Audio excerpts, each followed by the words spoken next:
I'm an S worker and people always get surprised when I say I wouldn't recommend anyone doing it. This isn't just in-person work, there's so many downsides to the online industry that influencers don't talk about. If you're thinking about doing it, it should be after you've exhausted every other avenue. It shouldn't just be solely motivated by money. Like, I feel like you have to somewhat have the S worker gene inside you. It's something that you have to go into fully understanding what the cost will be. Knowing that even if there's no money involved, it comes naturally to you. I forgot to take off my pimple patches.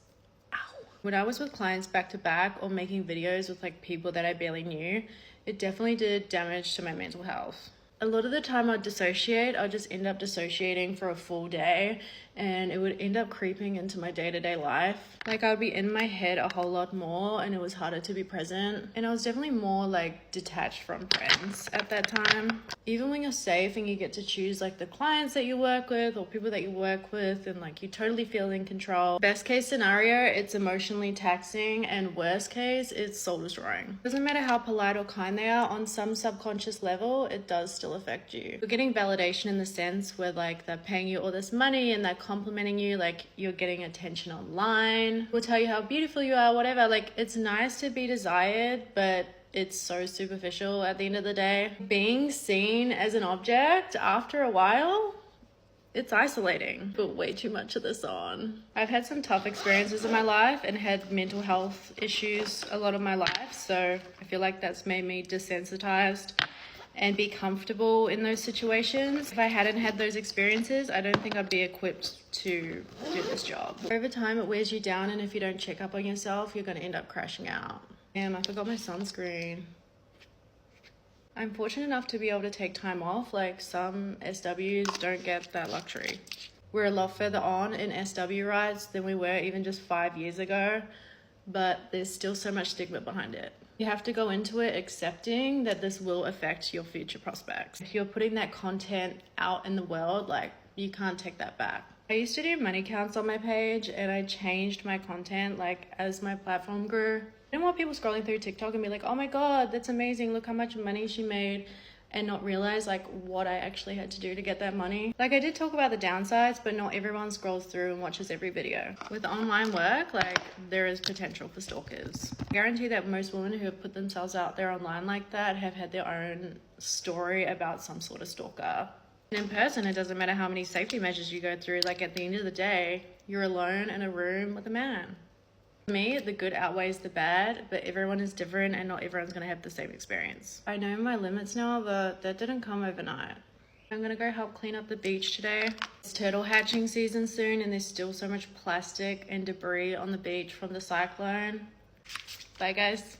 A family friend turned out to be the top spender on my page, and here's how I found out. If you're thinking of starting one of these pages, please consider this because it happens a lot. I've heard people have their past teachers on there, like, I've heard of everything. Got some new pimple patches and like I felt like my pimples were just getting worse, and last night I took the pimple patches off and they were just so hot and inflamed. Like, I was having an allergic reaction to the pimple patches, so they were making them worse this whole time. I also think I have a hormone problem because there's been a few other symptoms as well, so I'm booked in to get my hormones checked next week. I also got my period yesterday, so that doesn't help the situation either. Yeah, this guy had been on my page since like day one, and like we never really chatted. He just like bought all my content, and there's a feature on the page where you can see like who your top spender of the month is, and he was constantly at the top of that. It's pretty normal, like they show a few of them up there and he was usually like at the top. Realized like I hadn't even really talked to this guy, so I messaged him being like,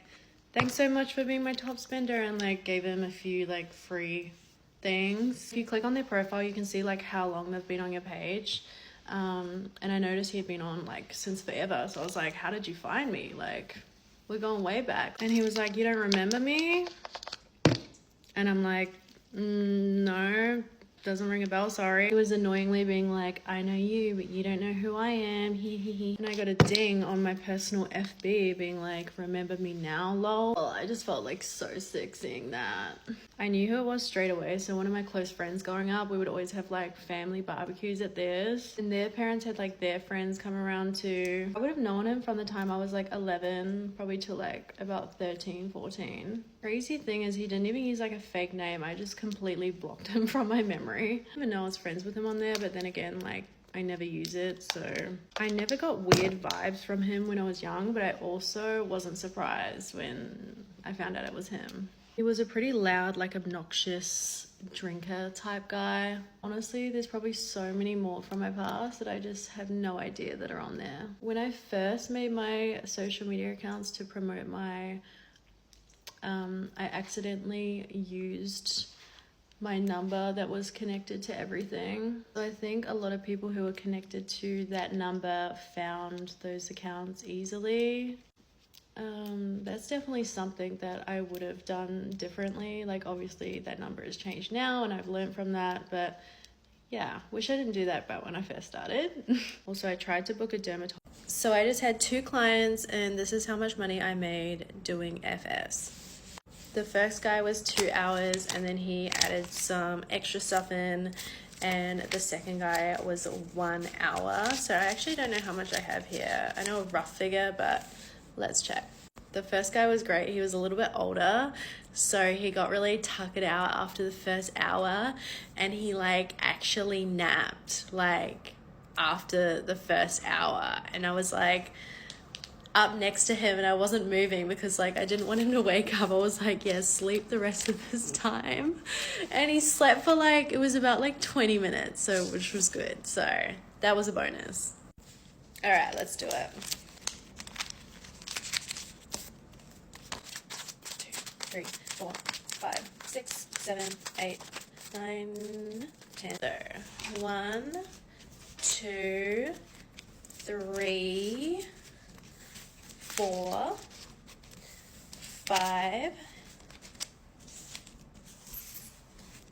6. $6,000 for working 3 hours work. But that's with extras. That was with the first guy. These guys did pay deposit. So the first guy paid $700 deposit and the second guy paid $300 deposit. I don't even count that, but yeah, that's on top of that. I've only been doing FS for just over a month. I just started doing it because I want to buy houses, lots of houses, and this is the only way I'm going to buy houses because there's not much that pays this amount of money. So yeah, that's it for me.